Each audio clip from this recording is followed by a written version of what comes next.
Welcome back students. Business environment के इस lecture video में हम बात करने वाले हैं about the relevance of business environment. Relevance की अगर मैं बात करता हूं, how business environment affects your working. ठीक है, जब हम बिजनेस के रेस्पेक्ट में बात करते हैं तो रोल ऑफ बिजनेस एनवायरनमेंट, अगर हम बिजनेस एनवायरनमेंट को थरोली स्टडी कर पाते हैं, अगर हम उसको प्रॉपरली एनालाइज कर पाते हैं तो उसका क्या बेनिफिट होता है, कैसे वो चीज इंपैक्ट करती है हमारे बिजनेस को, उस चीज को हम यहां पर इस लेक्चर वीडियो में डिस्कस करेंगे। तो रिलेवेंस बोलूं, इंपॉर्टेंस बोलूं, सिग्निफिकेंस बोलूं, रोल बोलूं या बेनिफिट बोलूं, ठीक है। तो रिलेवेंस ऑफ बिजनेस एनवायरनमेंट, अगर मैं रिलेवेंस की बात करता हूं, कैसे रिलेट करता है बिजनेस एनवायरनमेंट, तो दो चीजें या टू फोल्ड यहां पर हम एक रिलेवेंस या इंपॉर्टेंस की बात कर सकते हैं। पहला जो है इट इज द सर्वाइवल और सक्सेस या सर्वाइवल एंड सक्सेस। देखिए, जो भी आप बिजनेस कैरी करते हैं is respect of the size and nature of your business, ठीक है, चाहे मैं किसी भी लेवल पे बिजनेस ऑपरेट करूं, तो भले ही मैं एक स्मॉल स्केल बिजनेस रन करता हूं या मैं एक लार्ज कंपनी या कॉर्पोरेशन को हेड करता हूं, तो चाहे साइज या स्केल में अगर मैं बात करता हूं तो प्रोडक्शन का मेरा स्केल या मेरा ट्रेड का स्केल, मेरे जो प्रोडक्ट्स हैं उनकी डिमांड की अगर मैं बात करता हूं तो उनकी डिमांड कितनी है और टू व्हाट एक्सटेंट मैं उस डिमांड को फुलफिल करता हूं। नेचर वाइज बात करूं तो किस तरह का मैं बिजनेस परफॉर्म करता हूं, whether I deal with like manufacturing of things या मैं उसके डिस्ट्रीब्यूशन रिलेटेड एक्टिविटीज परफॉर्म करता हूं, या फिर मैं कोई ट्रेड एक्टिविटीज परफॉर्म करता हूं, या फिर मैं कोई ऐसी एंसिलरी सर्विसेज प्रोवाइड करता हूं जो कि उस ट्रेड को या कमर्शियल एक्टिविटी को सपोर्ट करती है। ठीक है, हमने लाइक जब सब्जेक्ट स्टार्ट किया था उस समय हमने different types of business activities के ऊपर बात की थी। तो किसी भी तरह का मैं बिजनेस करूं, किसी भी लेवल पे जाके उसको परफॉर्म करूं, but one thing for sure, जो भी मैं बिजनेस करता हूं, जिस भी लेवल पे करता हूं, मेरे उस बिजनेस की सक्सेस या फेलियर के अंदर जो एक डिटरमाइनिंग वेरिएबल होगा वो है टू व्हाट एक्सटेंट मैं अपने बिजनेस के एनवायरनमेंट को समझ पाता हूं, कितना मुझे उस चीज का सेंस है और कैसे मैं उसको रिस्पॉन्ड करता हूं। ठीक है, तो दी ओवरऑल अवेयरनेस की अगर मैं बात करता हूं, कितनी अवेयरनेस आपको अपने एनवायरनमेंट की है और उसको आप कहां कितने स्मार्टली, ठीक है, यूज करते हैं for the benefit of your business itself. तो पहली चीज या पहला जो एक एस्पेक्ट है वो है आपका survival and success.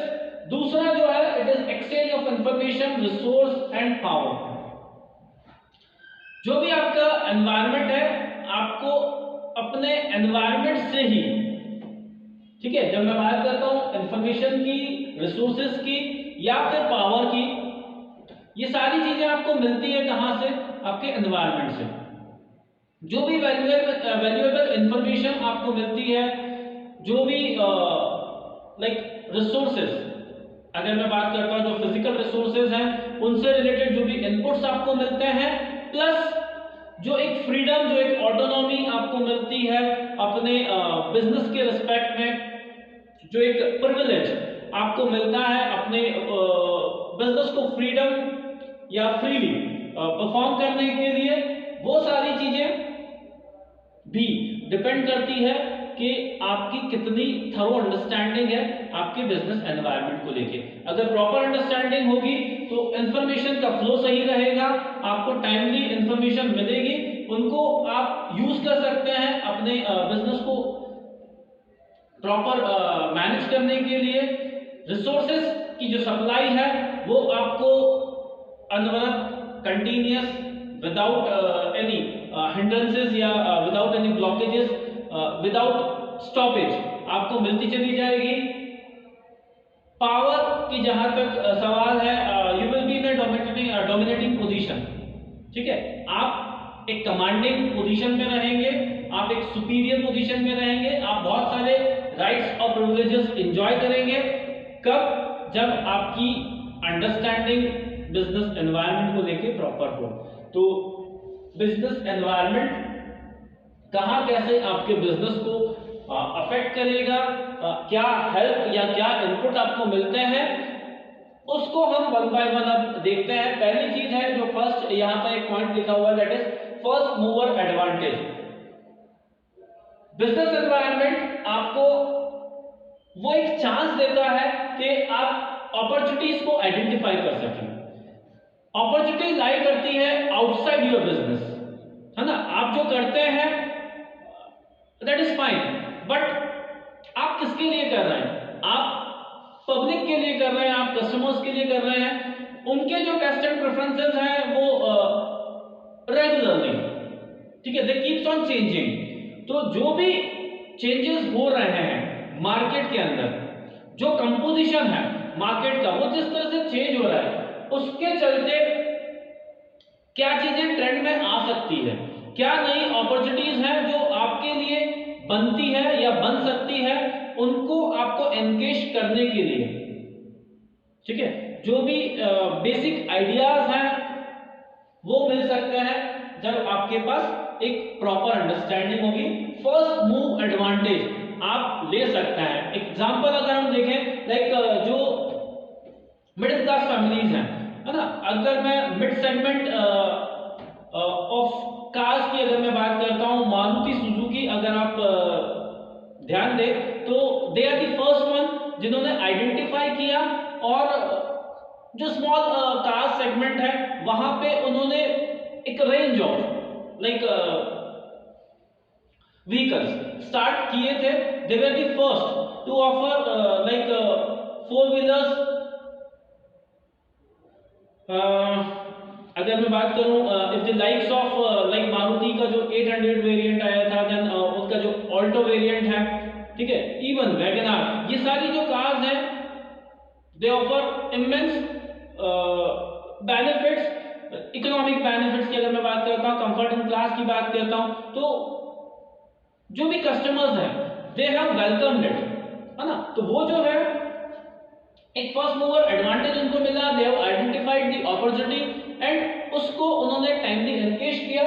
At the same time जब मैं बात करता हूं अर्ली वार्निंग सिग्नल्स, तो वो जो एक सेंस आपका है, अगर आप प्रॉपर्ली टैप करके रखते हैं, अगर आप ट्रैक करके रखते हैं कि एनवायरनमेंट में क्या चीजें चल रही है, किस तरह से चीजें चेंज हो रही है, सर्कमस्टांसेस कैसे बदल रहे हैं, सिनेरियो कैसे चेंज हो रहा है, कितने नए प्लेयर्स मार्केट में आ रहे हैं, कंपटीशन कैसे आपके लिए स्टिफ होता चला जा रहा है, कैसे बढ़ रहा है, अगर उसकी प्रॉपर अंडरस्टैंडिंग होती है तो आप आइडेंटिफाई कर सकते हैं कि क्या थ्रेट, क्या पॉसिबल थ्रेट्स आप एक्सपीरियंस कर सकते हैं। तो जैसे जैसे उसी मार्केट के अंदर मैं अगर बात करता हूं, तो जैसे जैसे और भी प्लेयर्स आना स्टार्ट हुए, कुछ फॉरेन कंपनीज आई, और जैसे जैसे प्लेयर्स बढ़ते चले गए, मारुति है आइडेंटिफाइड या मारुति हैड आइडेंटिफाइड कि ओके फाइन, अब यहां पे फर्दर हमें कुछ चीजें चेंज करने की जरूरत है। तो उन्होंने कुछ दूसरे सेगमेंट्स के अंदर भी कुछ एलिट सेगमेंट्स की जो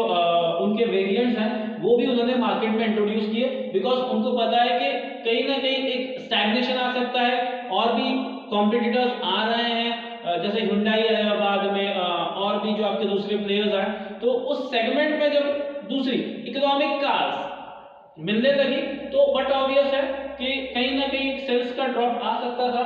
तो टाइमली उन्होंने उसको सेंस किया एंड उस थ्रेट को देखते हुए उन्होंने दूसरे और मॉडल्स के ऊपर वर्क किया। अब कस्टमर फोकस की अगर मैं बात करता हूं, sensing the changes in needs and expectations of customers.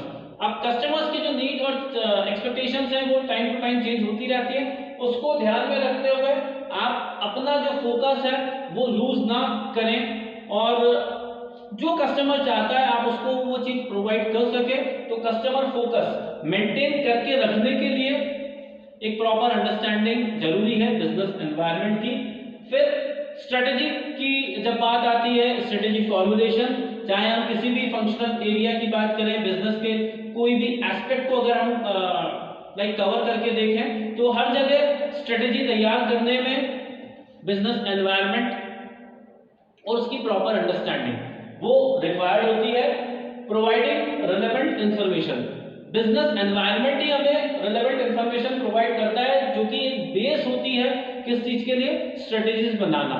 फिर चाहे मैं प्राइसिंग रिलेटेड डिसीजंस की बात करूं, मैं अपने डिस्ट्रीब्यूशन नेटवर्क की बात करूं, मैं अपने प्रोडक्ट के फीचर्स की बात करूं, हर जगह पे जो भी मैं स्ट्रेटेजी तैयार करूंगा, जो भी मैं प्लानिंग करूंगा, उसके लिए मुझे वैल्यूएबल इंफॉर्मेशन कहां से मिलेगी, एनवायरनमेंट से ही मिलेगी।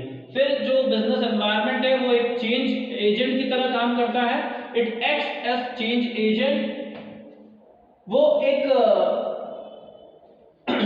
आपको ड्राइविंग फोर्स प्रोवाइड करता है जिससे कि हम स्मूथली वो जो ट्रांजिशन का फेज है उसको फेस कर पाए।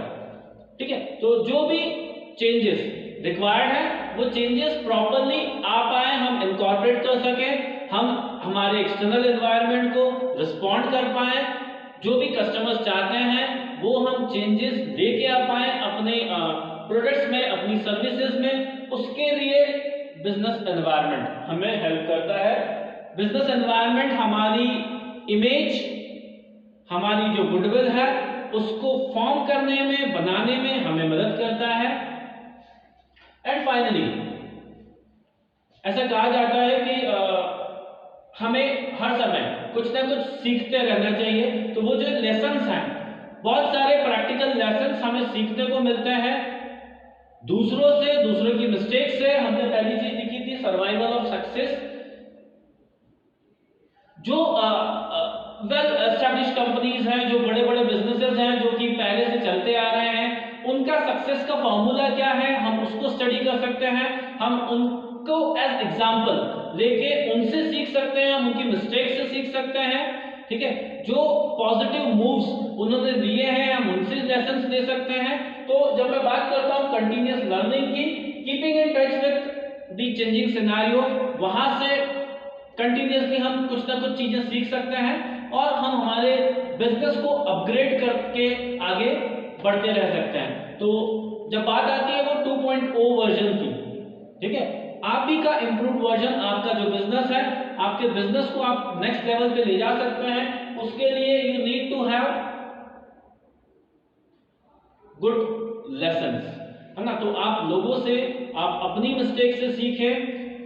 एनवायरनमेंट में जब आप बहुत शार्पली या बहुत क्लोजली मॉनिटर करेंगे लोगों को, आपके जो कॉम्पिटिटर्स हैं उनके स्ट्रेटजीज को, तो बट ऑब्वियस है वहां से आपको काफी चीजें सीखने को मिलती हैं। और उन सीख को, उन लेसन्स को जब आप अडॉप्ट करोगे और अपने बिजनेस के अंदर अप्लाई करेंगे तो डेफिनेटली आप लॉन्ग रन में, ठीक है, एक लंबी रेस का घोड़ा बन के आगे आएंगे। आपका जो बिजनेस है वो एक्सेल करेगा, आप सर्वाइव भी करेंगे और आपका बिजनेस सक्सेसफुली, ठीक है, ओवर द इयर्स, ठीक है, आप कंडक्ट कर पाएंगे। सो विद दैट इस लेक्चर वीडियो को मैं यहीं पे एंड करना चाहूंगा। हमने यहाँ पर कुछ पॉइंट ऑफ इंपॉर्टेंस देखे, कुछ रिलेवेंस देखा बिजनेस एनवायरनमेंट का, किस तरह से एनवायरनमेंट आपके बिजनेस को एक बूस्ट प्रोवाइड करता है। सो इन पॉइंट्स को हम ध्यान रखें और नेक्स्ट लेक्चर में आपसे फिर एक नए टॉपिक के साथ हम फिर मिलेंगे। Until then take care of yourself. Thank you.